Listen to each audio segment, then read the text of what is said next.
96 வகை பிரபந்தங்களிலே இந்த பிள்ளைத்தமிழ் என்பது ஒரு மிக முக்கியமான ஒன்றாக 21 மாதங்களுக்கு பாடப்படுகின்ற ஒன்றாக பிள்ளைத்தமிழ் இலக்கியம் காணப்படுகிறது. முற்றத்து மண் சோறாய் 3 ஊமற்காய் அடுப்பாய் பற்றிய பாவட்டை இலை பாற்கரியாய் எண்ணெய் புளிப்பழம் கொண்டு இங்கு எத்தனை போதும் இருந்தேன், நன்னல் அறிய பிரானே நாராயணா நீராடவாரா. ஒரு நம்பிக்கை சார்ந்த நிலையிலே பெரியாழ்வார் அதனை ஒரு ஊற்றுக்கண்ணாக தந்து விட்டாலும் கூட நாங்கள் அடுத்து பார்க்க இருக்கிற பிள்ளைத்தமிழ் என்பது மிக முக்கியமான ஒன்று. குறிப்பாக பெரியாழ்வார் திருமொழி என்றுதான் அதை அழைப்பார்கள். பிள்ளைத்தமிழின் ஊற்றுக்கள் இருக்கின்றன.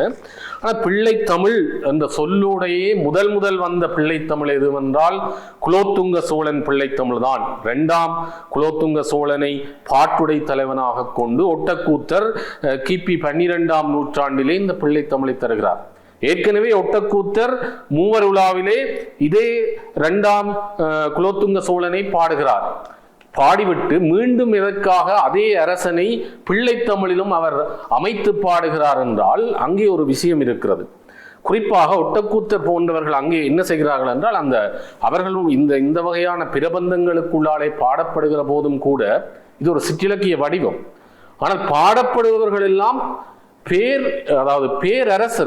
பேரரசர்களை சிற்றிலக்கிய வடிவங்களுக்கூடாகத்தான் சோழர் காலத்திலே பார்க்கிறோம். இது நாயக்கர் காலத்திலே சிற்றிலக்கியங்களுக்கூடாக மாறி வரும். ஆனால் சோழர் காலம் ஒரு பேரரசு காலத்தில் சிற்றிலக்கியங்கள் கூட பேரரசுகளை நிலைநிறுத்த பாடியிருக்கின்றன. எனவே 2ஆம் குலோத்துங்க சோழனுடைய விடயங்களை பாட வந்த ஒட்டக்கூத்தர் அதற்குள்ளே அந்த சந்ததியை வைத்தும் பாடிக்கிறார். ராஜராஜ சோழன், ராஜேந்திர சோழன் என்றால் அந்த சந்ததியை நிறுவ வேண்டும் என்ற ஒரு தேவை. குறிப்பாக இந்த வம்ப வேந்தர்கள் என்ற ஒரு தொடரை எங்களுடைய இலக்கிய வரலாற்றிலே நாங்கள் பார்க்கிறோம். ஒரு அரசனுக்கு இருக்கக்கூடிய சில வகையான விடயங்களை நிறுவுதல், அவன் ஒரு பாரம்பரியத்தின் சொந்தக்கான் என்பதை நிறுவ வேண்டிய ஒரு தேவை ஒட்டக்கூத்தருக்கு இருப்பதால் தான் ஒரே அரசன் 2 சிற்றிலக்கிய வடிவங்களுக்கூடாக அங்கே பாடப்படுகிற சிறப்பை நாங்கள் பார்க்கிறோம். குறிப்பாக இந்த குலோத்துங்க சோழன் பிள்ளைத்தமிழை எடுத்துக்கொண்டால் இங்கே அரசனை அவர் குழந்தையாக்குகிறார். இந்த குழந்தையாக்குதல் என்பது ஏன் எல்லோரும் குழந்தையாக்குகிறார்கள் என்று பார்த்தால் பாரதியிலேயே இருக்கிறது. பாரதி கண்ணம்மா என் குழந்தை என்று பாடுகிற பாரதியின் கவிதைக்குள் கூட நாங்கள் பிள்ளைத்தமிழின் ஊற்றுக்களை பார்க்கலாம். இல்லாட்டி அதை தாண்டி கண்ணனின் தாய் என்று பாரதி பாடுகிற பாடல்களுக்குள் கூட அது விரிகிறது. எனவே இந்த பிள்ளையாக்கி பாடுகிற போது அங்கே ஒரு சுதந்திர வழி எங்களுக்கு கிடைக்கிறது. அன்பு செலுத்துவதற்கு உன்னை போல் ஒரு தெய்வம் உண்டோ, ஒரு குழந்தையா, கடவுளும் தெய்வமும் ஒன்று என்று சொல்வார்கள்.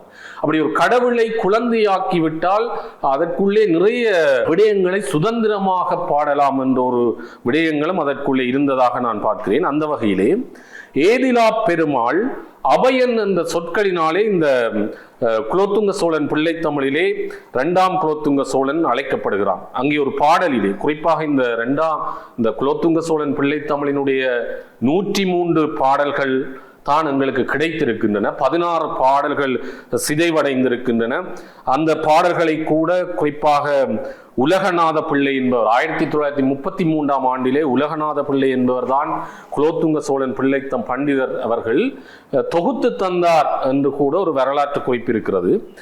இவ்வாறெல்லாம் பார்க்கிற போது அங்கே பூமன்று என்ற ஒரு தொடரோடு தான் அவருடைய மெய்கீர்த்திகளும் அந்த தொடரோடு தான் ஆரம்பிக்கின்றன. இந்த நூலும் கூட பூமன்று என்று சொல்லுகிற ஒரு தொடரோடு ஆரம்பிப்பதை பார்க்கிறோம். தில்லை திருப்பணி பற்றிய செய்திகள் வருகின்றன. நான் ஒரு பாடலை பதச்சோறாக சொல்கிறேன். குலோத்துங்க சோழன் பிள்ளைத்தமிழ் எவ்வாறான ஒரு அனுபவத்தை எங்களுக்கு தருகிறது என்பதற்கு. மல்லையில் வழங்குமிள வேறு முது கஞ்சன் வஞ்சவய வேறுபடி அத்தளவுமல்லா முல்லையில் வெறும் சில துளாய் கமல் முகுந்தா முன்பொரு வலம்புரி முழங்கு முகில் வண்ணா.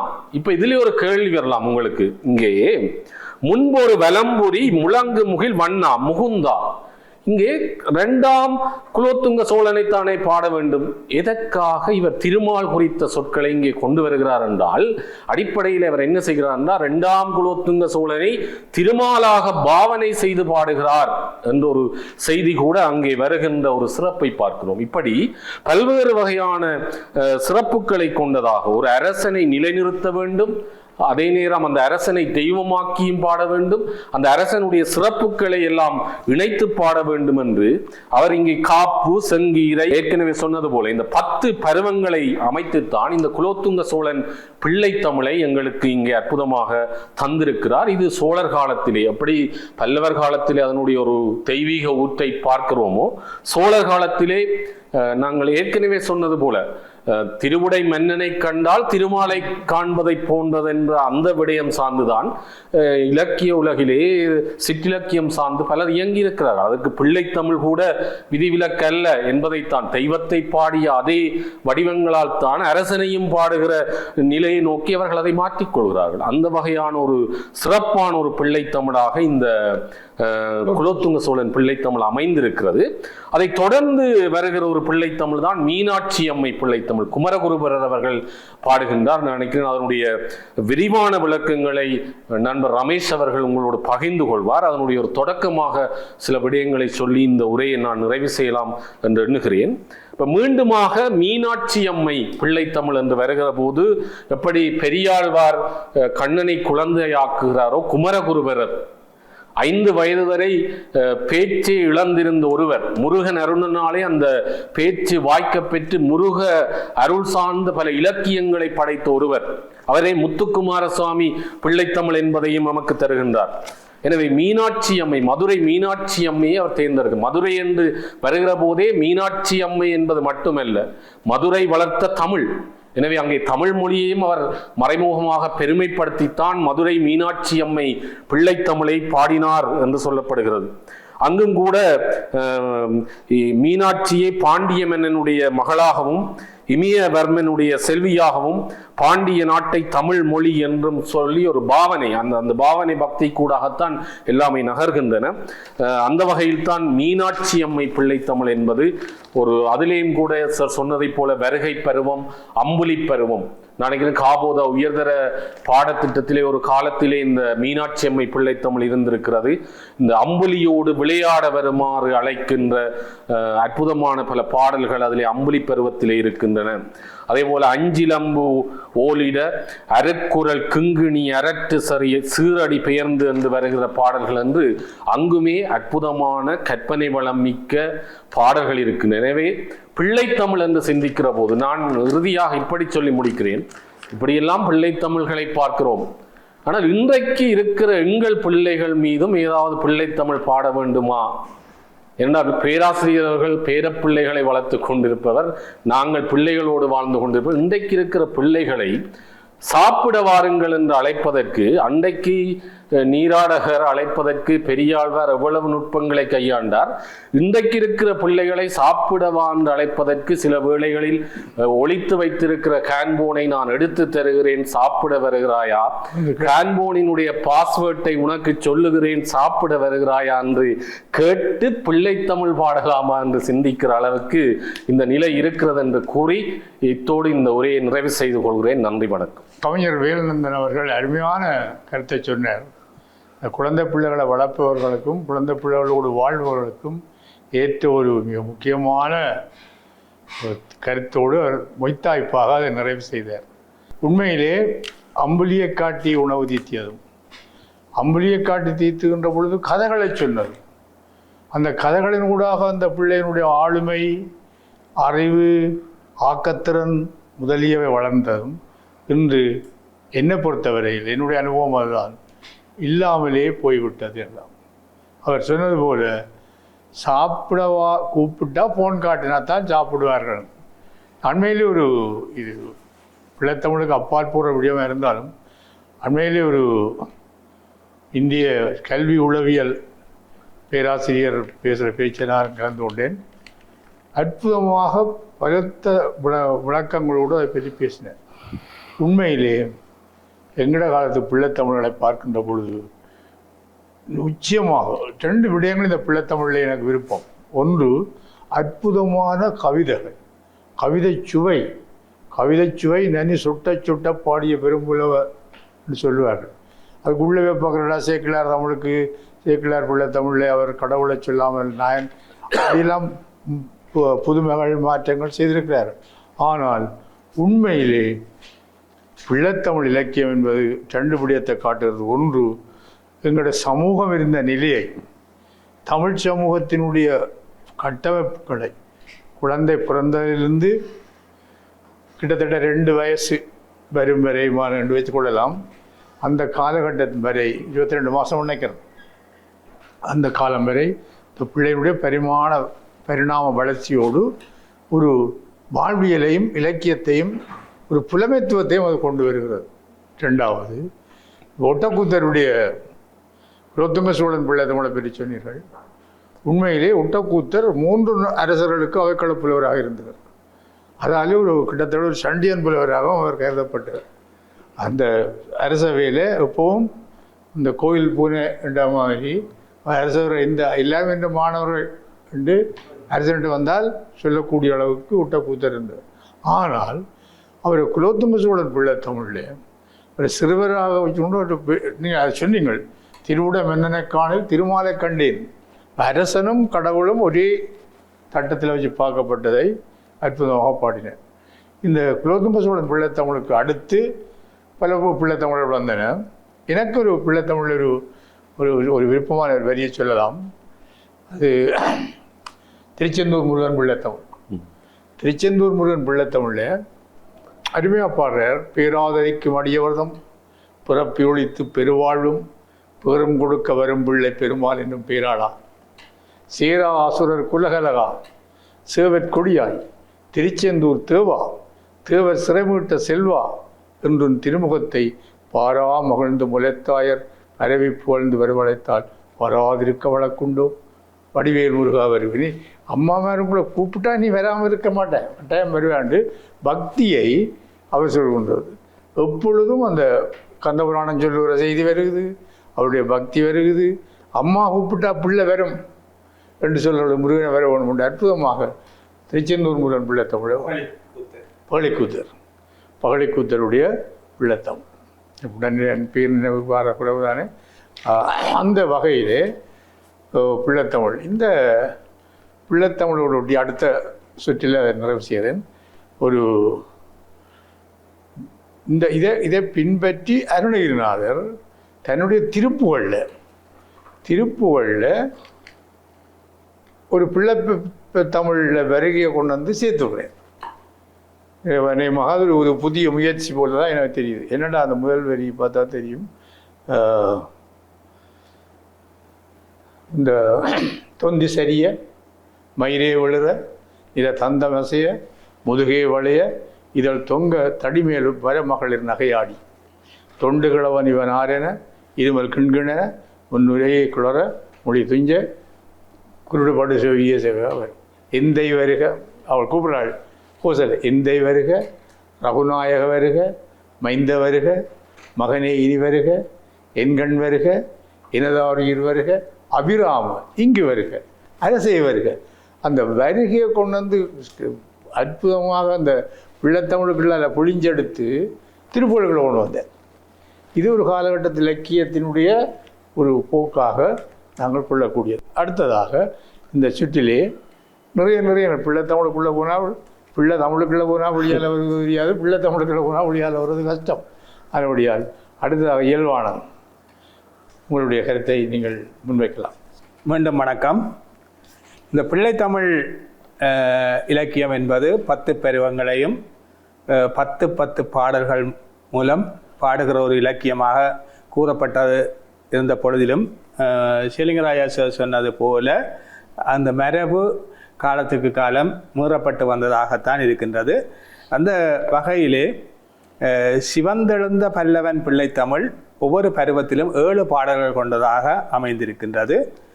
அதே போல கலைசை செங்கழநீர் விநாயகர் பிள்ளைத்தமிழ் ஒவ்வொரு பருவத்திலும் 5 பாடல்கள் கொண்டதாக இருக்கின்றது. பழனி பிள்ளைத்தமிழ் 3 பாடல்கள் ஒவ்வொரு பருவத்திலும் 3 பாடல்கள் கொண்டதாக இருக்கின்றது. திருநாவுக்கரசர் பிள்ளைத்தமிழ் ஒவ்வொரு பருவத்திலும் 1 பாடலை கொண்டதாக இருக்கின்றது. அதே போல ஆண்டாள் பிள்ளைத்தமிழ் ஒவ்வொரு பருவத்திலும் மாறுபட்ட எண்ணிக்கையுள்ள பாடல்களை கொண்டதாக இருக்கின்றது. இங்கே தமிழ்நாட்டிலே எண்ணற்ற பிள்ளைத்தமிழ் இலக்கியங்கள் வந்திருக்கின்றன. அது தொடர்பாக ரமேஷ் அவர்கள் விரிவாக கூறுவார். ஈழத்தை பொறுத்தவரையிலே ஈழத்திலும் பல பிள்ளைத்தமிழ் இலக்கிய நூல்கள் வந்திருக்கின்றன. அந்த வகையிலே கர்நாலய பாண்டிய புலவர் கதிர்காம பிள்ளைத்தமிழை எழுதியிருக்கின்றார்.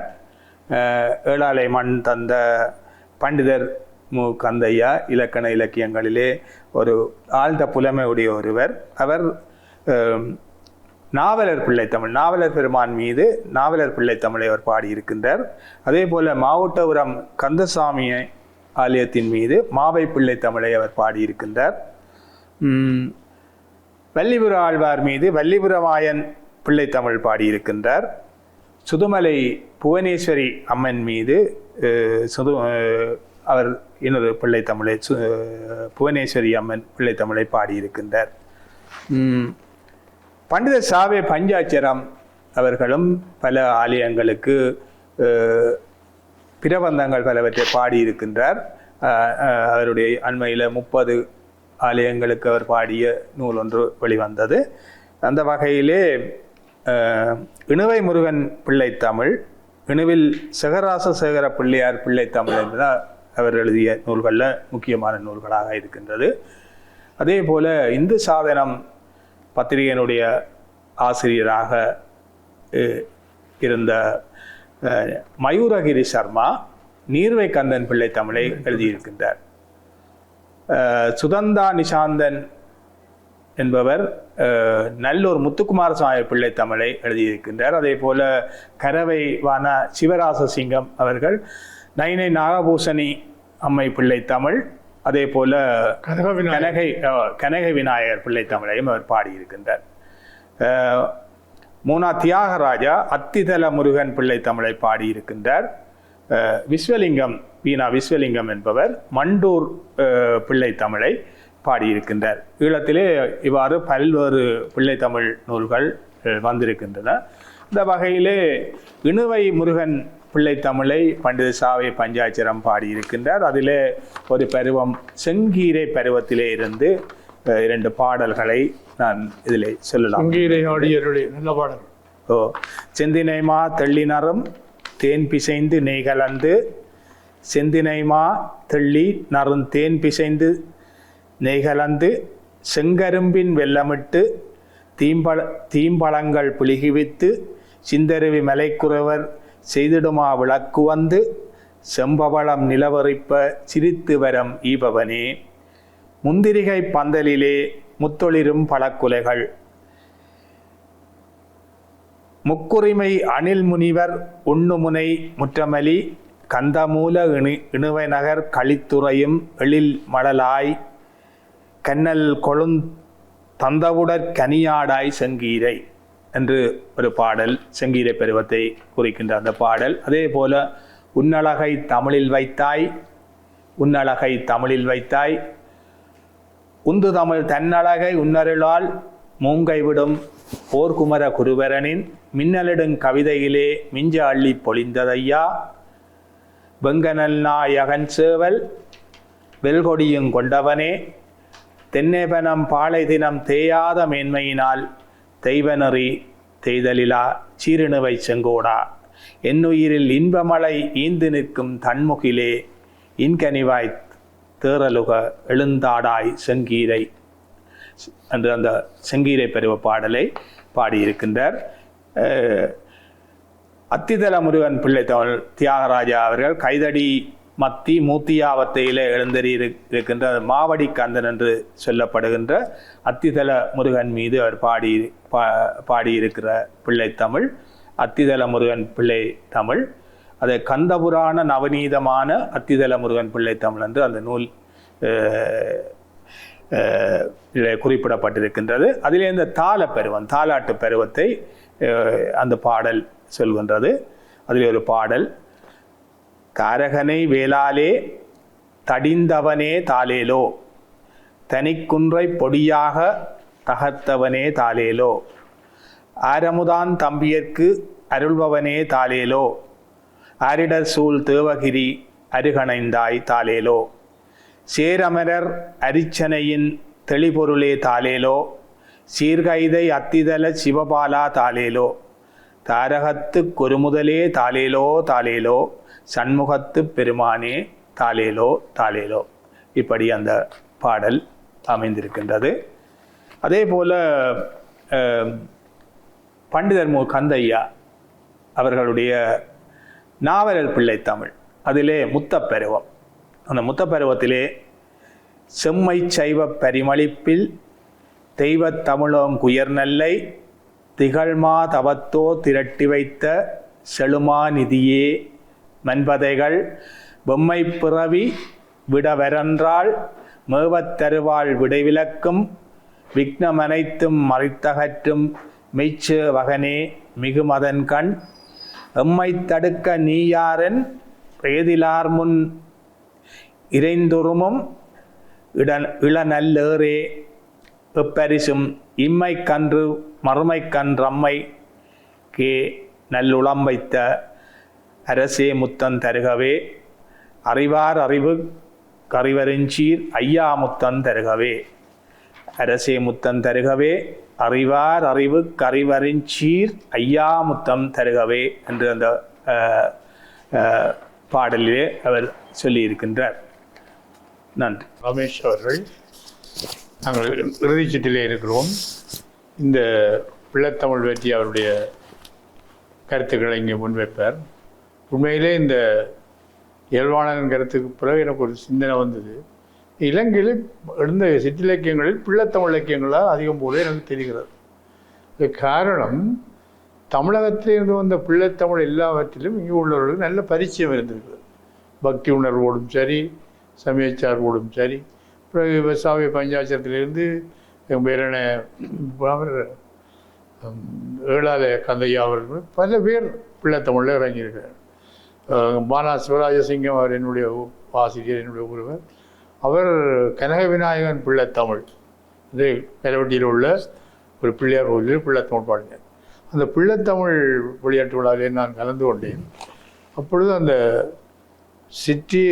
சிற்றில் பாடுகிற பொழுது அந்த கரவட்டியிலே இருக்கிற அந்த களிமண்ணை எடுத்து குழைத்தி சிற்றில் செய்ய வேண்டும் என்று சொல்லி பாடுவார். அப்போ அந்த அதுக்குள்ளாலே ஒரு சமூகம், அந்த அதை பற்றி சொல்லுகிற தன்மைகளும் இருக்குது. அதே மாதிரி நாகூஷணி பிள்ளைத்தமிழையும், நாகூஷணியை கடலை கடந்து போகிறது, அதுக்குரிய பக்தி பூர்வங்களாக.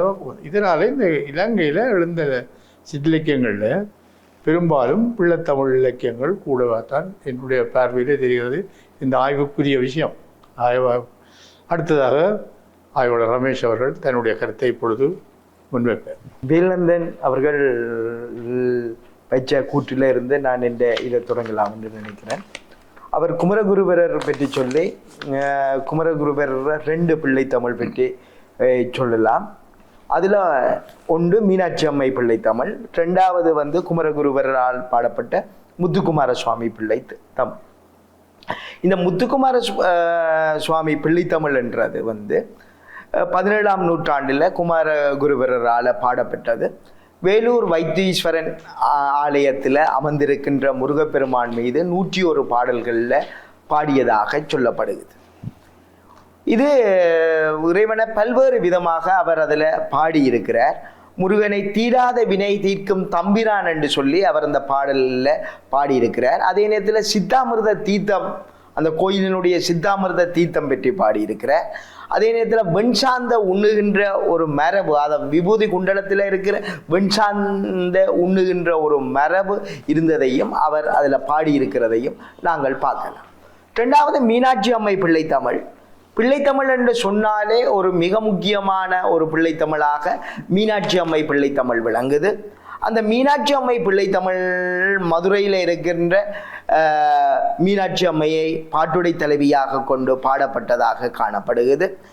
அவருடைய மாண்புகள் சொல்லப்படுகிறது. சிவனடியார் மீது அவர் கொண்ட அன்பும், அதே நேரத்தில் சிவத்தின் மீது அவர் கொண்ட அன்பும் அங்கு சொல்லப்படுவதையும் நாங்கள் பார்க்கலாம்.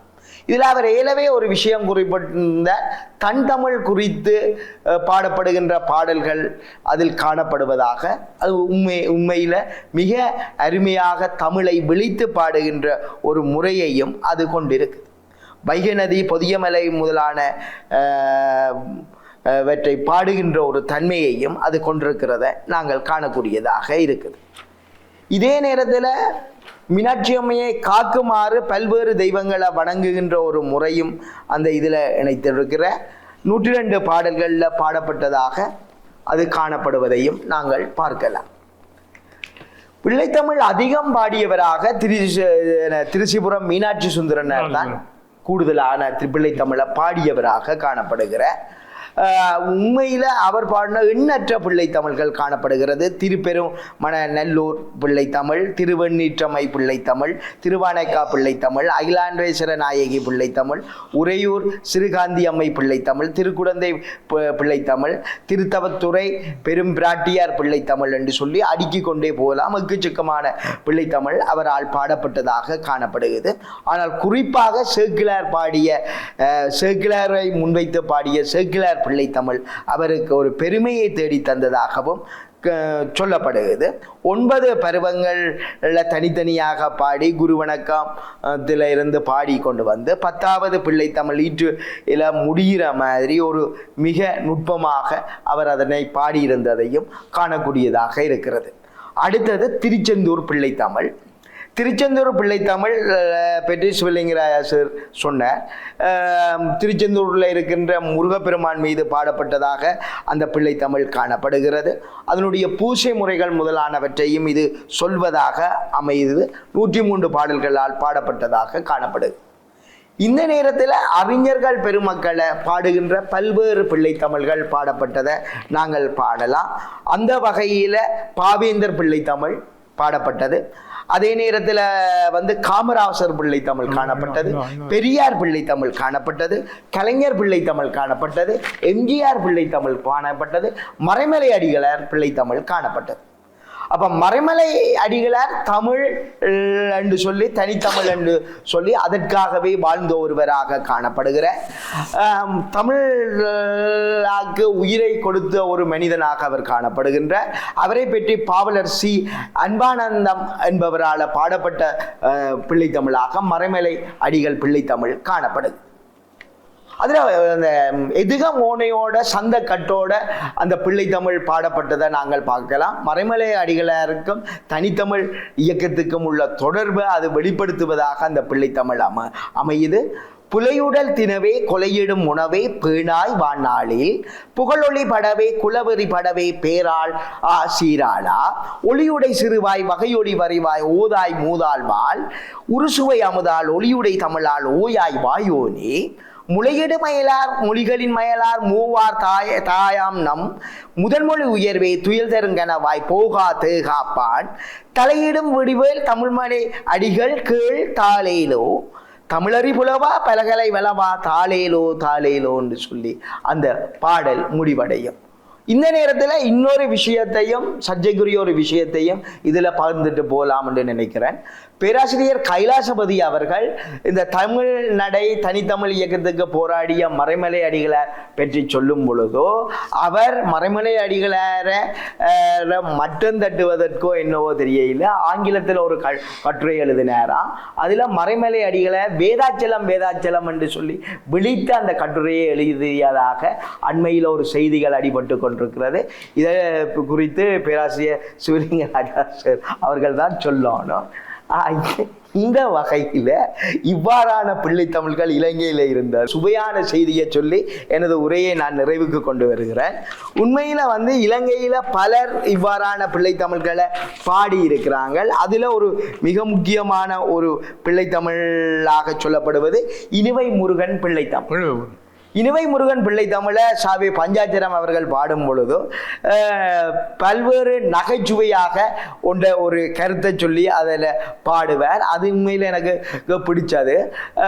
கோழி பாடிய வாயால் குஞ்சை பாட மாட்டேன் என்று ஒருவர் சொல்ல, முருகப்பெருமானே முட்டை நான் முட்டை என்ன பாடென்று சொல்ல முருகப்பெருமான் பாட சொல்ல அவர் அந்த பாடலை பாடினார் என்று சொல்லப்படுகிறது. அந்த பாடலும் எனக்கு சுவையாக எழுதப்படுகிறது. வெறும் நல்ல நகைச்சுவையாக பண்டிதர் அதனை எழுதியிருக்கிறார். கோழி பாடும் வாயாலே குஞ்சை பாட மாட்டேன் என்று குமரன் அடியார் முன் கொக்கரித்த சிவகவியை பாலில் சுடும் வழிவழியில் நல்ல பண்பு முட்டை என்று நின்று பாடிவித்து முட்டை என்றே பாட்டில் குறை கண்டான், வேறு குறை கண்டான் என்று சொல்லுவேன். உண்மையில முருகப்பெருமான் நான் முட்டை என்ன பாட சொல்ல அந்த சிவகவி என்ன செய்வது தெரியாம பாடி அந்த வரலாற்று நகைச்சுவையாக பாடினதை சொல்லி பிள்ளைத்தமிழ் இலக்கியம் பெற்று இன்றைக்கு எத்தனை மணித்தியாலமும் கதைக்கலாம். ஏனென்று சொன்னால் அந்த சேர் சொன்ன மாதிரி ஏராளமான பிள்ளைத்தமிழ்கள் காணப்படுகிறது. அவ்வாறான ஒரு சூழல்ல பிள்ளைத்தமிழ்ற வரன்முறைகளும் மாறிக்கொண்டே போறதும் இருக்கு. இப்ப உதாரணமாக 10 விஷயங்களை பாட வேண்டிய பிள்ளைத்தமிழ், ஆண்டாள் பிள்ளைத்தமிழ் 11 பருவங்களை பாடு. தில்லை சிவகாமி அம்மை 10 விஷயத்தை பாட வேண்டியதற்கு பதிலாக 12 விஷயங்களை உள்ளடக்கி பாடு. 10 பருவத்தோட முடிய வேண்டிய பிள்ளைத்தமிழ் காவை முருகன் பிள்ளைத்தமிழ்ல 13 பருவம் காணப்படுது. இவ்வாறு பிள்ளைத்தமிழ் காலத்துக்கு ஏற்ப தன்னை மாற்றிக்கொண்ட ஒரு வடிவமாக வந்து கொண்டிருக்கும் நேரத்தில் வேல்நந்தன் அவர்கள் கூறிய நவீன பிள்ளைத்தமிழ்களும் வந்தால் மிக சிறப்பாக அமையும் என்று கூறி எனது உரையை நிறைவுக்கு கொண்டு வருகிறேன். நன்றி. இந்த பிள்ளைத்தமிழ் பிரபந்தம் பற்றிய உரையாடல் மிகவும் சந்தோஷமாக மகிழ்ச்சிகரமாக இருந்தது. ஏனென்றால் மிக முக்கியமான காரணம் குழந்தைகளே இனிமையானவர்கள். குழந்தைகளை பற்றி எழுதுகின்ற இலக்கியங்கள் அதை விட இனிமையாக இருக்கின்றன. முக்கியமாக இந்த ஒவ்வொரு பருவத்தையும் பற்றி பாடியவர்கள் அந்தந்த பருவத்துக்குள்ளே மட்டும் நின்று பாட பத்தியப்படாத ஒரு நிலையிலே தான் அவர்கள் இந்த வரம்பு மீறி பாடினார்கள். உண்மையிலே பாட்டியல் நூல்கள் பின்னுக்கு 10 பருவம் ஆரம்பத்திலே வரையறை செய்தனர். இத்தனை பாட்டுக்குள்ளே அமைய வேண்டும் என்று. ஆனால் அவர்கள் அதை திருப்திப்படாமல் அவர்களை பற்றிய சிறப்பை சொல்ல ஆசைப்பட்டு 2 பாட்டில் பாடினவர்கள் 3 பாட்டில் பாடினார்கள், 4 பாட்டில் பாடினார்கள். அந்த பருவத்தை அவர்கள் பகுக்கின்ற பொழுது அதுக்கு தக்கதாக பகுத்தார்கள். சாவிய பஞ்சாட்சரம் அவர்கள் எனக்கு நல்ல நெருக்கமானவர். அவரும் ஒரு நகைச்சுவையாக அவர் நிறைவாக எழுதிய ஒரு பிள்ளைத்தமிழ் வெளிவரவில்லை நினைக்கிறேன். அவருடைய பிள்ளைத்தமிழில் ஒரு நகைச்சுவை ஓட்டம் அங்கேயும் இருக்கும். பொதுவாக அவருடைய அது இருக்குது, அவருடைய கவித்துவத்திலேயும் அது இருக்குது. அந்த முருகனுடைய கோழியை பாடிய வாயால் குஞ்சை பாட மாட்டேன் என்று பாடியதை பற்றி நான் அவரோடு பேசுகின்ற பொழுது அவர் சொன்னார், முட்டை நான் பாடினா பாடினார். அப்போ நாங்கள் முட்டையை சாப்பிடக்கூடாது நீ என்று சொல்லி நான் நகைச்சுவையாக சொன்னேன். அதுக்கு அவர் சொன்னார், இல்லை முட்டையை சாப்பிடலாம், ஏனென்றால் முட்டைக்கு கண் இல்லை. ஏனென்றால் கோழி கண்டா கண் இருக்குது, மீன் கண்டா கண் இருக்குது, முட்டைக்கு கண் இல்லை. அதனுடைய நீங்கள் சாப்பிடுங்க பரவாயில்லை என்று ஒரு நகைச்சுவை இன்னொரு படியை சொன்னேன். இது ஒரு அடுத்தது நிறைவாக எங்களுடைய இந்த 2 விஷயம். ஒன்று எங்களுடைய மொய்தாய்ப்பாக ரமேஷ் சொன்ன கைலாசவதி இந்த கட்டுரையை பற்றி நான் அதை கட்டுரை படிக்கவில்லை. ஆனால் கைலாசவதியை படித்தனான், கைலாசவதியிடம் படித்தனான், சிவத்தமியை படித்தனான், சிவத்தமிழ் நான் படித்ததும் அவர்களை படித்ததும் உண்டு. அவர்களிடமும் படித்தேன், அவர்களையும் படித்தேன். இந்த கைலாசவதி தனித்தமிழ் இயக்கத்துக்கோ தனித்தமிழுக்கோ முற்றுமுழுக்க ஆதரவானவர் என்று நான் சொல்ல மாட்டேன். அது சிவத்தமிழும் அப்படித்தான். ஏனென்றால் அவர்கள் வடமொழியை கூடியவரை கையாள விட்டாலும் அடிக்கடி உதாரணமாக இந்த பிரக்ஞை உருவான்னு சொல்லி அடிக்கடி கையாளுவார். உதாரணத்துக்கு சொல்லலாம். அது சில இடங்களில் என்னிலேயும் அந்த உணவு இருக்குது, சில என்ன அறியாமல் அது படங்களோட பயிற்சியில் வந்துடும். முற்றுமுழுக்க தனித்தமிழை அவர்கள் ஆதரித்தவர்கள் என்று எனக்கு தெரியாது. ஆதரிக்கவில்லை என்பது தெரியும். ஆதரித்த கட்டுரை எழுதினதை நான் அவளை பார்க்கவில்லை. ஒரு தனித்தமிழை பற்றி பேச வந்தபடியால் ஒரு விடயத்தை சொல்லலாம். மரமலை அடிகளாருடைய திருமண மகளுக்கு நீலாம்பிகை அம்மையார் நினைக்கிறேன் பேர். அவருக்கு திருமணம் செய்யும் பொழுது அவர் ஒரு அறிவித்தல் விட்டார், ஒரு மணித்தியாலம் வடமொழி கலவாத ஒரு உரிய யார் நிகழ்த்துகிறார்களோ அவர்களுக்குத்தான் நான் என்னுடைய மகளை திருமணம் செய்து கொடுப்பேன். அது ஒரு முக்கியமான சுவையான சம்பவம். அப்போ இங்கே இலங்கையிலேருந்து ஒரு ஆள் போனார் பேச. உங்களுக்கு தெரிஞ்சிருக்கும் நினைக்கிறேன். இலங்கையிலேருந்து ஒரு பேர் போனார். நீ போய் பேசக்கூடிய ஆற்றலோடு உள்ளவர் தான் போனவர். அங்கே போய் பார்த்தா பொம்பளையை பார்த்துட்டார். பொம்பளை இருந்தார். இது பேசுறது அவ்வளவு ஆனால் இலங்கையின் மரியாதையை நான் காப்பாற்றி போட்டு போகணும் என்று வந்தேன். இது செவிவழி கதையாகவும் உண்மை கதையாகவும் கலந்திருக்கு. அவர் பேசினார் 1 மணித்தியாலம் ஒன்று வடமொழிங்களை பேசுக. கடைசியாக 55வது நிமிடம் முடிக்க ஒரு வடமொழி ஸ்லோகத்தை சொல்லி இவ்வாறு வடமொழி நூலார் கூறியிருக்கிறார்கள். அதனாலே அவருக்கு அந்த திருமண வாய்ப்பு தவறிவிட்டது. யார் என்றால் இலங்கையைச் சேர்ந்த வவுனியாவைச் சேர்ந்த பண்டிதர் ராசையனர். அவர்தான் சுவாமி விபுலானந்தருக்கு பிறகு 2வது தரம் மதுரை தமிழ்ச்சங்கர் பண்ணிருப்பார். மிக அழகான ஆள். அவருடைய படமும் பார்த்தேன். எனவே இது எனக்கு ஒரு வயோதிபர் தான் இந்த சொன்னவர். மிகப்பெரிய வயோதிபர் சொன்னவர். இந்த சம்பவம் அகலங்கனுக்கும் தெரியும். எனவே இந்த தனித்தமிழுக்கு மிக அண்மை காலம் வரை இலங்கையில் பெரிய செல்வாக்கு இருந்ததுன்னு சொல்ல முடியாது. இடைக்காலத்தில் வந்து எங்களுடைய பிரபந்தங்கள், பதிகங்கள், சிற்றிலக்கியங்கள் என்று பார்த்தால் ஒட்டுதலையை விட நாவலில் தொடங்கினால் அவர் ஆங்கிலத்தை கூடி ஏஜென்ட்ன்றது ஏசெண்டர் என்ன சொல்லுகிறார் என்று தான் எழுதினார். ஏஜெண்ட் ஆங்கிலத்தை தமிழாக்கி அவர் எழுதினார். எனவே எங்களுக்கு நாங்கள் அந்த பிரச்சனைகளில் போவாங்க. நாங்கள் பிள்ளைத்தமிழோடு நிற்போம். அந்த பிள்ளைத்தமிழுக்குள்ளே என்னென்றால் இந்த பிள்ளைத்தமிழை படித்த பரிச்சயத்தால் மற்ற இலக்கியங்களை பாடியவர்களும் அந்த பிள்ளைத்தமிழ் சுவைக்குள்ளே வந்தவர்கள். ஒரு பாடலை சொல்லி எங்களோட உரையை நான் நிறைவு செய்கிறேன். இது ஏற்கனவே நான் சொன்ன முற்றத்து மண் சூறாய் 3 மற்காய் அடுப்பாக இருந்தவர். இந்த ஒரு வரவேற்பு பாடுகிற பொழுது ஒரு ஆளை வருக வருக வருக நாங்கள் சொல்கிறதானே வருக வருக வருக வருகன்னு சொல்கிறது பாட்டில் சொன்னேன். அவர் எங்களுக்கு ஒரு பெரிய படிப்பறிவு இல்லாத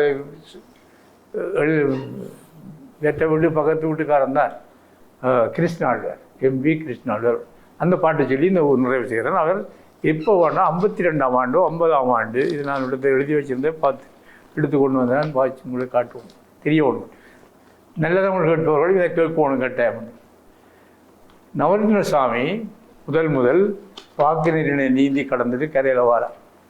வந்து ஏறின உடனே அவருக்கு பருத்தித்துறையிலே ஒரு வரவேற்பு விழா வச்சார்.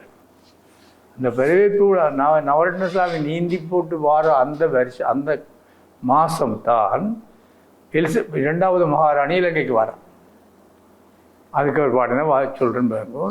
பங்கமலி பொங்குகடல் சங்கொலி முழங்கியே வளமுகு தொண்டமானூர் பரதகுரு குலமொழிக முருகூர் திருமுருக பிள்ளையாம் வள்ளனு கலிய சுதனே சங்கமலி பல்கலை துங்கமே நவரத்ன சாமியே வருக வருக சப்திக்கு முயற்பாக்கு நீரிணிய நீந்தியே தாண்டி நோய் வருக வருக மங்களம் பொலிவளமும் ஆட்சிக்கு வாகமலர் மாட்டி நோய் வருக வருக மாநிலமெல்லாம் ஒன்று கூடியே வாழ்த்திடும் மகிமனே வருக வருக பங்கமில்லாத நிற சிங்கமந்தேத்திடும் பார்த்தனே வருக வருக பாராடும் மகாராணிக்கு ஒரு புதுமை பரவி நோய் வருக வருக பாராடும் மகாராணி வரவினுக்கு ஒரு புதுமை பரவி நோய் வருக வருக. இந்த பாடல் ஒரு வாழ்த்துப்பாவிலிருந்து பார்த்து இந்த ஒரு பாடல் 5-6 பாட்டு இருந்து இந்த ஒரு பாடலை நான் அப்போ எழுதி வச்சது.